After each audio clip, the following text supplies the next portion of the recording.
அனைவருக்கும் வணக்கம். நான் உங்கள் 5ஆம் தலைமுறை ஜோதிடர் ராம்குமார் ராஜேந்திரன். நம்ம இன்னைக்கு பார்க்க போகிற தலைப்பு, மீன ராசி அன்பர்களுக்கு உங்களுடைய ராசிக்கு 4ஆம் இடமான மிதுன ராசியில், அதாவது சுகஸ்தானத்தில் நடைபெறவிருக்கும் 2 கிரகங்களுடைய சேர்க்கை, குரு மற்றும் சுக்கிரன் ஆகிய 2 கிரகங்களுடைய சேர்க்கை கஜலட்சுமி ராஜயோகத்தை உருவாக்கக்கூடியதுங்க. இந்த நிகழ்வு சுமார் 12 வருடங்களுக்கு பிறகு நடைபெறவிருக்கு. இந்த நிகழ்வு காலகட்டங்கள் அப்படின்னு பார்த்தீங்கன்னா ஜூலை மாதம் 26ஆம் தேதி முதல் ஆகஸ்ட் மாதம் 21ஆம் தேதி வரை நடைபெறவிருக்கு. குரு ஞானம் மற்றும் அறிவை கொடுக்கக்கூடியவர், மங்களக்காரகன் என்று அழைக்கக்கூடியவர், புத்திக்காரகன், தனக்காரகன், ஜீவக்காரகன் என்று அழைக்கக்கூடியவர் இந்த குரு பகவான். சுக்கிரன் ஒருவருக்கு ஆடம்பர வாழ்க்கையும் செல்வ செழிப்பையும், சொகுசு, காதல், தாம்பத்தியம், குழந்தை பாக்கியம், திருமணம் மற்றும் அழகு போன்ற அனைத்து அமைப்புகளும் கொடுக்கக்கூடிய இந்த சுக்கிர பகவான். இந்த 2 கிரகங்களுடைய சேர்க்கை கஜலட்சுமி ராஜயோகம் மீன ராசி அன்பர்களுக்கு எந்த விதமான அற்புதங்கள் மற்றும் சிறப்புகள் கொடுக்க போகுது அப்படிங்கிறத தெளிவாகவும் துல்லியமாகவும் பார்க்கலாங்க. நம்ம சேனலை ஃபஸ்ட் டைம் பார்க்குறவங்க வந்து சப்ஸ்கிரைப் பண்ணிக்கோங்க, பெல் பட்டன் கிளிக் பண்ணி ஆல் ஆப்ஷன் கொடுத்துக்கோங்க. மீன ராசி அன்பர்கள் குரு பகவானை அதிபதியாக கொண்டவர்கள். உங்களுடைய ராசி நாதன் தான் சுகஸ்தானத்தில் ஆல்ரெடி சஞ்சாரம் செஞ்சிட்ருக்காருங்க. எல்லா அமைப்புகள் இப்படித்தான் வாழணும் அப்படிங்கிற ஒரு வாழ்க்கையை கொடுக்கறது இந்த குரு பகவான். ஆனால் அந்த அமைப்புகள் அப்படியே தலைகீழாக மாறி இப்படி வாழ வேண்டியவங்களாம் இன்றைக்கி நம்ம இப்படி வாழ்ந்துட்டுருக்கோம். அந்த மாதிரி இருக்க வேண்டிய நபர் தான் இன்றைக்கி இப்படி இருக்கார், அப்படி வாழ வேண்டியவர் தான் இன்றைக்கி இப்படி வாழ்கிறாருங்கிற ஒரு பேர் அப்படிங்கிறது வந்துருச்சு. ஏன்னா மீனராசிக்காரருக்கு கரெக்டாக சொல்லப்போனால் இந்த ஜென்ம சனியானது தொடங்கிருச்சுங்க. கடந்த சில காலகட்டங்களாக அந்த ஜென்ம ராகுவால் நிறைய மன உளைச்சல்கள் அப்படிங்கிறது சந்திச்சிருங்க. ஏன்னா நிறைய பேரை நம்பி ஏமாந்தது மட்டும்தான் மிச்சம். யாரை நான் உண்மைன்னு சொல்லி நம்பணும்னா அவங்களே என்னை ஏமாற்றிட்டாங்க, நான் விரும்பினவங்களே என்னை ஏமாற்றிட்டு என்னை விட்டு பிரிஞ்சு போயிட்டாங்க. நான் யாருக்கும் எந்த கெடுதலும் பண்ணல, யாருக்கும் எந்த துரோகமும் பண்ணல, யாருக்கு எல்லளவு கெடுதல் செய்யாத எனக்கு ஏன் இவ்வளோ பெரிய பிரச்சனை, சரியான டைமில் எனக்கு ஒரு மேரேஜ் அப்படிங்கிறது கூட நடக்கலைங்க, எல்லாமே கரெக்டாக தான் போயிட்டுருக்கிற மாதிரி இருக்கும், ஆனால் எதுவுமே எனக்கு அமைப்பு சரியா இல்லை, எல்லாம் கிடைக்கிற மாதிரி இருக்குங்க, ஆனால் எதுவுமே என் கை கேட்டது வாய் கேட்ட மாட்டேங்குது, என் கூட இருக்கிறவங்க எல்லாருமே வந்து எனக்கு துரோகம் பண்ணுறாங்க, எல்லாமே இருந்து அதை அனுபவிக்க முடியாத ஒரு சூழ்நிலை அப்படிங்கிறது, யாருக்காக எல்லாருக்கும் உதவி பண்ணமோ அவங்களே எனக்கு வந்து கெடுதல் பண்ணக்கூடிய சில சூழ்நிலை அப்படிங்கிறது ஏற்பட்டுருச்சுங்க. எல்லாம் இந்த குடும்ப அமைப்பு, எல்லா அமைப்பும் நல்லா இருந்து எனக்கு குடும்பத்தில் ஆளுக்கு ஒரு திசையில் வாழக்கூடிய ஒரு சூழ்நிலை, மனைவியாக இருக்கட்டும், கணவனாக இருக்கட்டும், பிள்ளைகளாக இருக்கட்டும், இல்லை வீட்டுக்கு வந்த மருமகளாக இருக்கட்டும், அவங்கவுங்க இஷ்டத்துக்கு அவங்கவுங்க பண்ண ஆரம்பிச்சிட்டாங்க. குடும்ப அமைப்பு அப்படிங்கிறது ஒன்று சரியாகவே இல்லைங்க. யாரும் ஒருத்தருக்கு ஒருத்தர் அட்ஜஸ்ட் பண்ணி போக மாட்டேங்கிறாங்க. எல்லாருமே வந்து பிரிஞ்சு போகணும், அவங்கவுங்களோட வாழ்க்கையை வாழணும் அப்படின்னு நினைக்கிறாங்க. ஆனால் இந்த குடும்ப ஒற்றுமைக்காக யாருமே போராட மாட்டேங்கிறாங்க. நம்ம வந்து இன்றைக்கி எல்லாருமே தனித்தனியாக நிற்கிற மாதிரி ஒரு சில சூழ்நிலைகள் ஏற்பட்டுச்சு. இந்த நிகழ்வுகள்லாம் மாறும். சுகஸ்தானம் என்று சொல்லக்கூடிய அமைப்பும் பார்த்திங்கன்னா தான் இப்படித்தான் வாழணும் அப்படிங்கிற ஒரு அமைப்பை கொடுக்கக்கூடியது. அந்த இடத்துல அந்த குருவும் சுக்கிரனும் சேரும்போது என்னென்னா அது ஒரு யோகத்தை உருவாக்குங்க. இந்த வேலை விஷயத்தில் இது வரைக்கும் இருந்த அந்த பிரச்சனைகள் அப்படிங்கிறது தான் நினச்ச மாதிரி ஒரு வேலைக்கு போகணுங்க, இந்த மாதிரி தான் இருக்கணும் அப்படின்னு. அப்போ அந்த வேலையில் கூட நான் அடுத்த லெவலுக்கு மூவ் பண்ணுறதுக்கான சூழல் அப்படிங்கிறது இல்லாமல் இருக்குதுங்க. ஏன்னா ரொம்ப வருஷமாக கஷ்டப்பட்டு வேலை பார்த்துட்ருக்கோம், எனக்கு வந்து ஒரு ப்ரமோஷனோ ஒரு இன்க்ரிமெண்ட் அப்படிங்கிறது இல்லாமல் இருக்குது. இந்த வேலையை விட்டுட்டு வேறு ஒரு வேலைக்கு போகலாம் அப்படின்னாலும் எனக்கு இந்த வேலையை விட்டால் வேறு எந்த வேலையும் தெரியாது, அதுக்குண்டான வாய்ப்புகள் அப்படிங்கிறது அமையல, புதுசாக வேலை தேடிட்டு இருக்கிறவங்களுக்கு கூட கிடைக்கல அப்படின்னு சொல்லி. ஏன்னா வேலை செஞ்சிட்டு இருந்தேங்க, அதை விட்டுட்டு இன்றைக்கி ஒரு வேறு வேலை தேடிட்டு இருக்கிறேன், ஆனால் அதுவும் எனக்கு சரியான விதத்தில் அமைய மாட்டேங்குதுன்னு யோசிச்சுட்டு இருக்கிறவங்களுக்கு நிச்சயமாக புதிய வேலை வாய்ப்புகள் அப்படிங்கிறது உங்களை தேடி வருங்க. வெளிநாடு சம்மந்தப்பட்ட முயற்சிகள் கூட இந்த நேரத்தில் வெற்றி அடையும். ஏன்னா ரொம்ப வருஷமாக வந்து இங்கேயே ஒர்க் பண்ணிகிட்ருக்கேன், ஒரு ஃபாரின் போய் கொஞ்ச நாள் ஒர்க் பண்ணால் கூட நல்ல வாய்ப்பு கிடைச்சி அப்படின்னா ஃபாரின் ஆப்பர்ச்சுனிட்டி அப்படிங்கிறது கட்டாயமாக இருக்கக்கூடிய தருணமாக இருக்க போகுது. தொழில் ரீதியாக எல்லா பிஸ்னஸ் நல்லா பர்ஃபெக்டாக பண்ணிகிட்டு இருந்தாங்க, நல்ல ஒரு காலத்தில் நல்லா சம்பாதிச்சிருந்தேன், பரவாயில்லப்பா ரொம்ப ஹார்ட் ஒர்க்கர், நைட்டும் பகலமாக உழைக்கிறான், நல்லா பரவாயில்ல ஹார்ட் ஒர்க்கர் அப்படின்னு சொல்லுவாங்க. இன்றைக்கி நைட்டும் பகலமாக இருந்து சம்பாரிச்சும் எந்த பலனும் இல்லை. ஏன்னா கையில் ஒரு பைசா கூட தங்கலைங்க, வரவுக்கு மீறின செலவுகள் அப்படிங்கிறது இருக்குது. பணம் எப்படி தான் எனக்கு நஷ்டமாகுதுன்னே தெரியல, அந்த அளவுக்கு நிறைய மன உளைச்சலை சந்திச்சாங்க. தொழிலில் வந்து மந்த நிலை அப்படிங்கிறது ஏற்பட்டுச்சு. அந்த தொழிலில் நம்ம நல்ல நிலைக்கு கொண்டு போகணும் அப்படின்னு கேட்டிங்கன்னா இருக்கக்கூடிய காலகட்டங்கள், இந்த வரக்கூடிய காலகட்டங்களில் உங்கள் பிஸ்னஸை மறுபடியும் நல்லபடியாக தொடங்கி அதில் ஒரு நல்ல ப்ராஃபிட்டை பார்ப்பதற்கான ஒரு வாய்ப்புகள் அப்படிங்கிறது ஏற்படுங்க.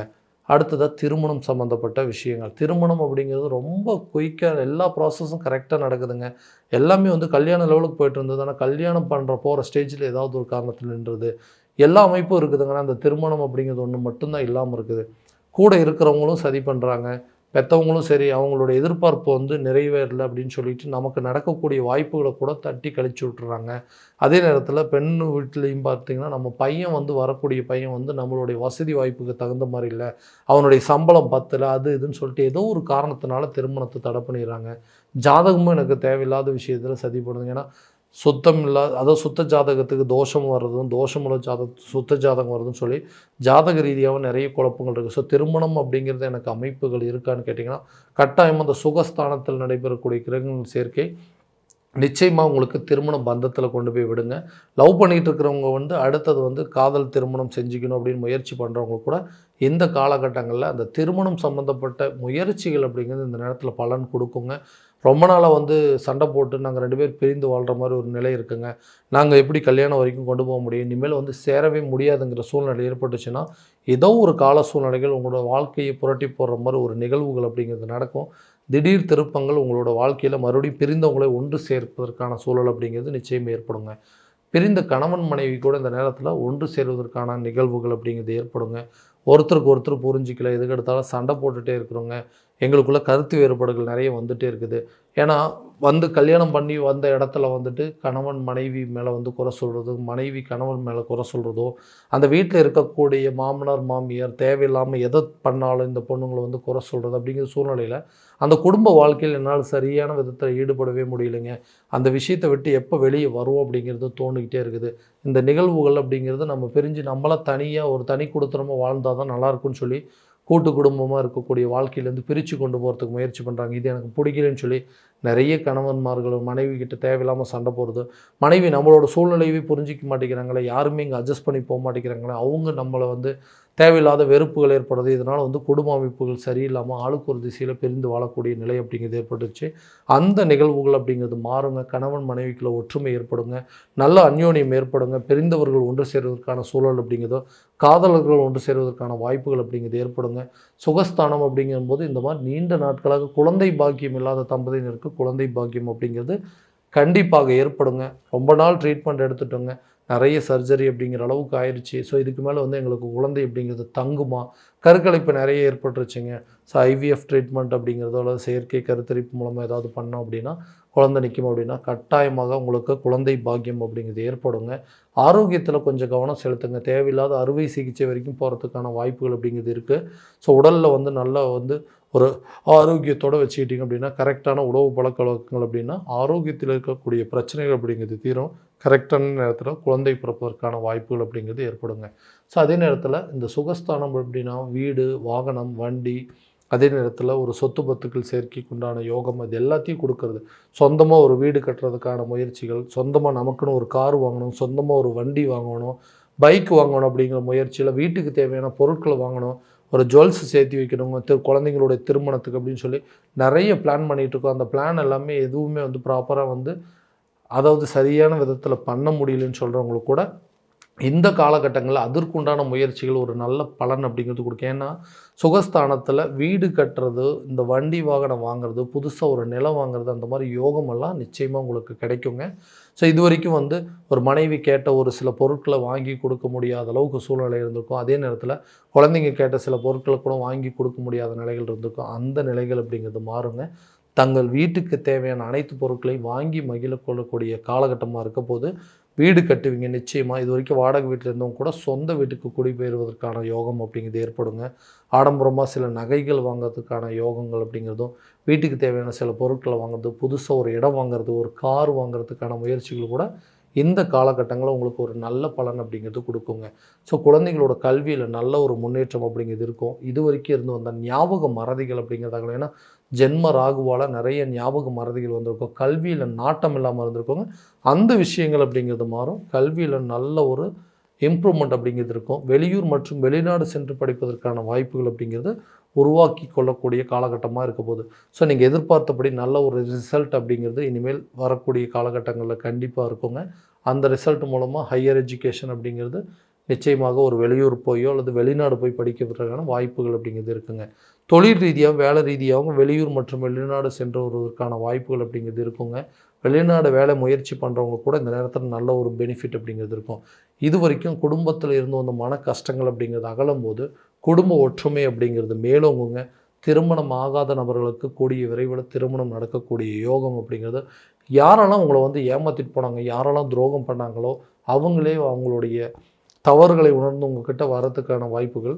கடன் சம்மந்தப்பட்ட பிரச்சனைகள், எனக்காக கடன் வாங்கலை, அடுத்தவங்களுக்கு வாங்கி கொடுத்து இன்றைக்கி இவ்வளோ பெரிய கடன்காரன் ஆகிட்டேன், அந்த கடனை எப்படியாவது அடைக்கணுங்க, அவர் வந்து பணத்தை திரும்ப கொடுத்தாருன்னு அந்த பிரச்சனை தீர்ந்துடும், என் மேலே இருந்த நம்பிக்கை அப்படிங்கிற நம்பிக்கை நாணயமே போச்சு, எல்லாருமே வந்து நீங்கள் வந்து பணம் ஏமாற்றிட்டீங்க அப்படின்னு சொல்லி என்ன தான் குறை சொல்கிறாங்க தவிர நான் இன்றைக்கு வரைக்கும் யாரையும் ஏமாற்றணும்னு நினச்சதில்ல. எப்படியாவது கடனை அடைக்கணும் அப்படிங்கிற நிறைய ட்ரை பண்ணுறாங்க. அதுக்கு சப்போர்ட் அப்படிங்கிறது கிடைக்கணும். நான் எதிர்பார்த்த இடத்துல பணம் வரணுங்க. ஒரு சொத்தை விற்கணும்னு நினச்சா அதை கரெக்டான நேரத்தில் விற்கிற மாதிரி சூழ்நிலைகள், இந்த மாதிரி சில நிகழ்வுகள்லாம் உங்களுக்கு சாதகமாக நடக்குங்க. கஜலக்ஷ்மி ராஜயோக காலகட்டங்களில் நிறைய நிகழ்வு உங்களோட வாழ்க்கையில் நிறைய திருப்பங்களை ஏற்படுத்த போகுது. இந்த காலகட்டங்களில் இந்த கோச்சார ரீதியான பலன்களை உங்களோட சுய ஜாதகத்தோடு ஒப்பிட்டு பார்த்து அதற்குண்டானபடி சில முயற்சிகள் எடுத்தீங்க அப்படின்னா வாழ்க்கையில் எல்லா விதமான வெற்றிகள் அப்படிங்கிறது நிச்சயமாக உங்களுக்கு கிடைக்குங்க.